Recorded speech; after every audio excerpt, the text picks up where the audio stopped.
Hello, I am Madhuchanda Brahma from Nanoscale Device Research Laboratory, ISC Bangalore, and I'm going to discuss on a recently published article of ours, which is Phonon Limited Anisotropic Quantum Transport in Phosphorene Field Effect Transistors. For last few years, 2D materials such as HPN, transition metal diagonals like MOS2, WS2, MOS2, WSE2, etc., and phosphorine are being extensively explored as an alternative channel material for MOSFET in order to go beyond the Moore's law projections. Now, among these materials, phosphorine, which is a single atomic layer of black phosphorus with a puckered honeycomb lattice structure, has gathered special interest for its highly anisotropic transport properties. It has also resulted in successful fabrication of transistors.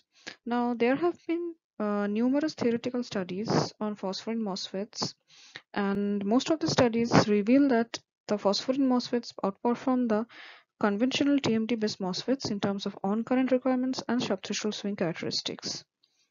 Apart from MOSFETs, phosphorine tunnel FETs have also been investigated theoretically, and here also it is seen that the phosphorine tunnel FETs perform better than the conventional TMT-based tunnel FETs.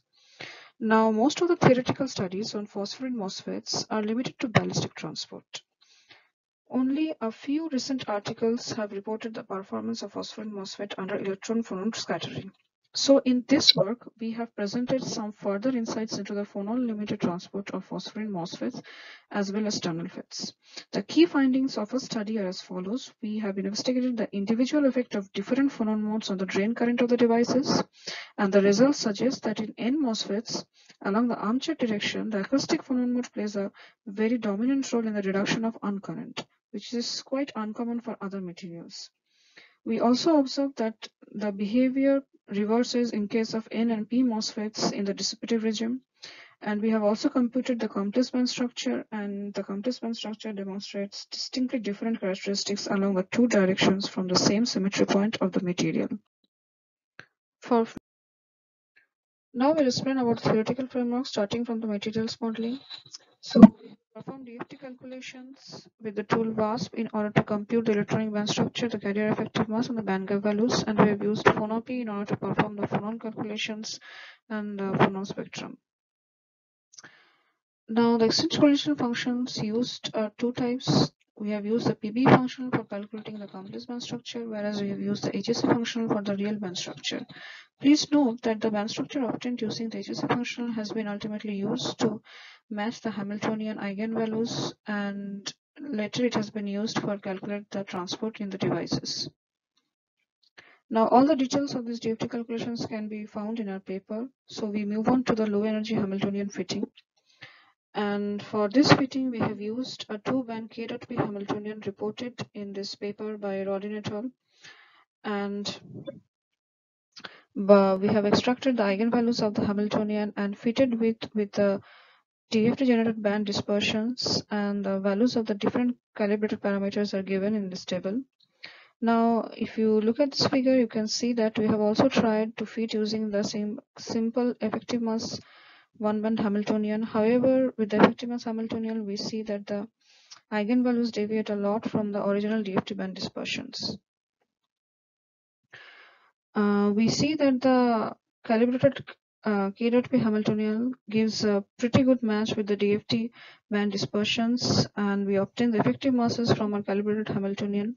And from these effective masses, we see how much anisotropic the material is. Next, we present the device specs, and in our case, we have chosen the gate length as 20 nanometer. It is a double gate transistor configuration with an EOT of 0.41 nanometer, and the supply voltage is 0.64 volt. And we have oriented the channel along both armature and zigzag directions as shown in these two figures. We describe about the theoretical framework for developing transport equations. So the transport equations are solved by the non-equilibrium Green's function formalism, and the phonon calculations has been done considering self-consistent bond approximation.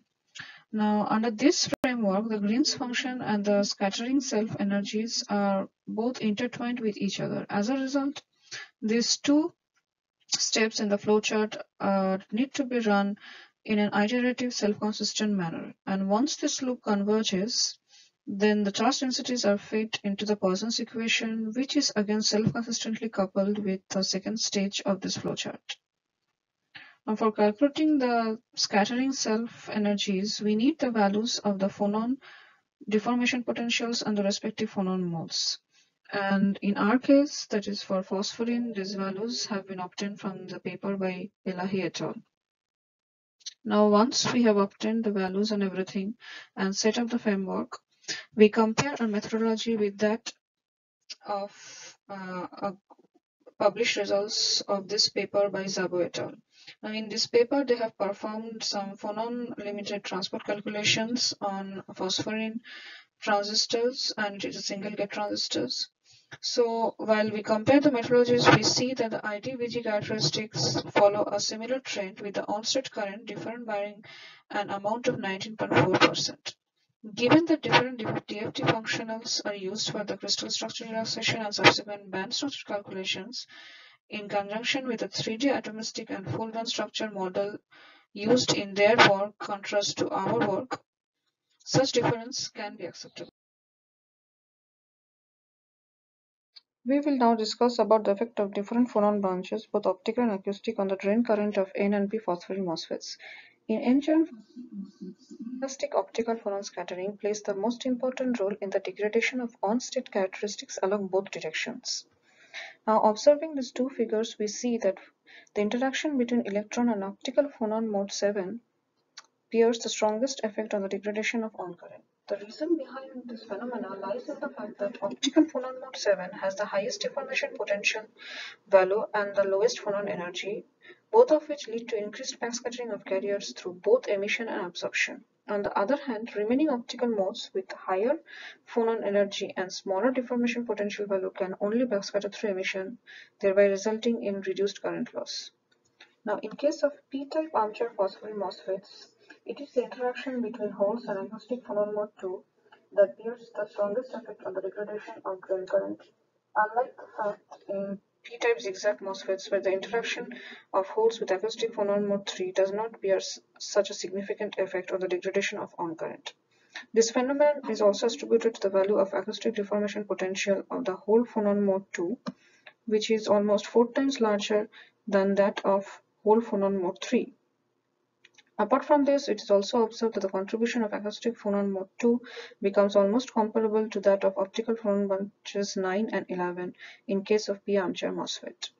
However, in case of P zigzag MOSFETs, it is the usual optical modes 9 and 11 which bear the strongest effect on the scattering and hence degradation of on current loss. Nonetheless, all the devices like NSE, NZigzag, PSE, and P-zigzag MOSFETs exhibit stronger effect of carrier phonon scattering in the strong inversion region compared to the weak inversion region.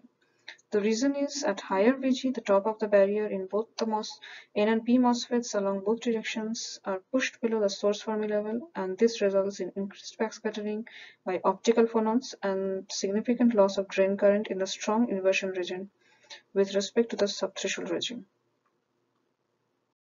Next, we compare the scattering in phosphorene MOSFETs with different channel types but a given transport direction. So magnitude current is almost similar for N and P MOSFETs along the armature direction in the ballistic region with the comparable values of effective mass. However, the ballisticity, which is the ratio of the dissipative to the ballistic current, is higher in case of P armature MOSFETs in comparison to the M armature MOSFETs. And the difference in dissipative on current arises due to higher values of deformation potential of optical phonon modes in the conduction band with respect to the valence band. However, along the zigzag directions, the effective mass of holes is approximately 4.5 times larger than electrons, and the result of ballistic on current in case of P zigzag MOSFETs is significantly lower than the N zigzag MOSFETs. However, the P zigzag MOSFET surpasses the N zigzag MOSFETs in terms of ballisticity by a significant amount, and this results from the significantly lower values of deformation potentials along the zigzag directions for both acoustic and optical phonon modes in the valence band with respect to the conduction band. So overall, it can be concluded that N-type phosphorene MOSFETs undergo stronger scattering with respect to the p-channel counterparts and hence demonstrate poor basicity. Now we will compare the transfer characteristics in phosphorene MOSFETs with a given channel doping but different directions of transport.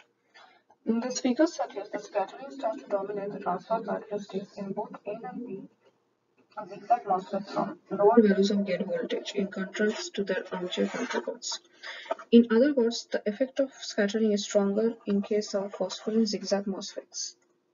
This phenomenon is explained with the help of conduction band profile of N-type zigzag MOSFETs. Please remember that though I have shown here the profiles for only N-type MOSFETs, a similar argument follows for the P-type MOSFETs oriented along the zigzag direction.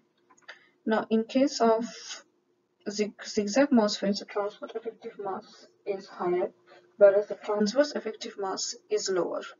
Higher transport effective mass entails poor transmission and lower transverse effective mass leads to smaller density of states. Both of these effects result in lower values of drain current.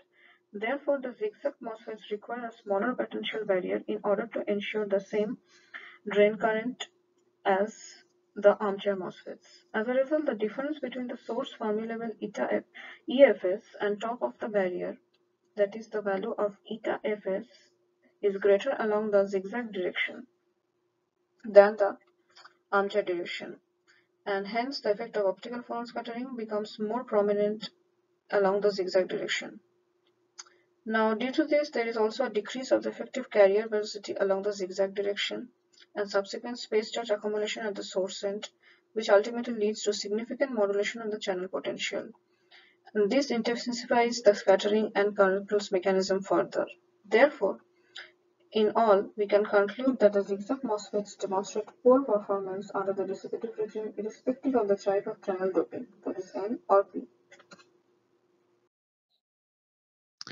Now, aggressive scaling of the channel length in MOSFET has resulted in severe short channel effects, due to which there is an increase in off-current of MOSFETs as the substitution swing is limited by the thermionic emission to 60 mV per decade. So, a solution is to come up with alternative mode of transport, like in tunnel FETs. Tunnel FETs are actually gated PIN diodes, where the mechanism of injection of carriers relies on band-to-band channeling. So this ensures the bandpass filtering of the high energy tails of the source Fermi function, which might result in low off-current and sub 60 mV per decade subthreshold slope. Move on to the transfer characteristics of phosphorene tunnel FET, I would like to emphasize on the importance of complex band structure. The complex band structure of a material could provide useful guideline for its suitability as high-performance tunnel FET channel material. Wrapping of imaginary bands between conduction and valence band edges implies higher band-to-band tunneling probability. The complex band structure of phosphorene along armature direction shows complete wrapping between the conduction and valence band edges, implying weak phonon-assisted tunneling. On the contrary, there are multiple crossing of imaginary bands between the conduction band minima and valence band maxima in zigzag phosphorene. As a result, this translates to strong phonon-assisted tunneling along the zigzag direction at offstate. Now, the treatment of multiple imaginary band crossings on transfer characteristics of tunnel FET is outside the scope of our papers, as it should be calculated by considering Hamiltonian, which spans more than two bands. However, for completeness, a comparison between the imaginary band dispersion using the two bands Hamiltonian and the ATK calculations is shown along the armature direction. Please note the complex bands are generated from ATK using PBE function, whereas the real bands are calibrated against HEC functional-based DFT calculations. As a result, the fitting parameters of the Hamiltonian has been recalibrated against the PBE calculations. The obtained complex band structure shows wrapping of the imaginary bands and is in good agreement with the PBE complex band dispersion, thereby validating the considered two-band model again. Next, the transport calculations based on the two-band Hamiltonian for the tunnel FET based on phosphorene along armature direction is presented. And we see that there is a nominal effect of phonon-assisted tunneling throughout the gate bias window. It also shows that the off-current changes by 1 decade under phonon-assisted tunneling with respect to ballistic transport, and this is really minimal. and coincides with the conclusion made from the complex band structure of the armature phosphorene. Anyhow, the increase in the soft current can be explained with the help of potential profile bending at the source channel interface. At low gate bias, the band bending at the source channel interface is not very severe to facilitate direct tunneling in contrast to the barastic case. So the off-current rises because the transmission of carriers mostly occurs by the phonon absorption, as shown in this figure, at the source side, which thermalizes on reaching the drain contact. On the other hand, at high gate bias, the effect of phonon-assisted tunneling diminishes. So in summary, we have performed self-consistent calculations of phonon-limited transport in phosphorene field effect transistors. First, we have investigated the effect of different types of electron-phonon coupling on the transfer characteristics of phosphorene N and P MOSFETs along both armature and zigzag directions. We see that optical phonon mode having the highest deformation potential constant and the lowest energy bear the strongest effect on degradation of on current, except P armature MOSFETs wherein the acoustic phonon dominates. We also see that the phonon scattering is more pronounced in case of zigzag direction with contrast to the armature direction for phosphorene MOSFETs of similar channel doping. In terms of bellicity, it is the P MOSFETs which outperform the N MOSFETs and hence are more suitable candidates for realistic phosphorene-based high-performance transistors. Lastly, we have computed the complex band structure and found distinct characteristics along each of the two directions, and also it suggests that band-to-band tunneling probability along zigzag direction would be compromised due to multiple imaginary band crossings inside the band gap. We have performed transfer characteristic calculations of phosphorene tunnel FET oriented along the armature direction and found that the phonon-assisted tunneling is minimal.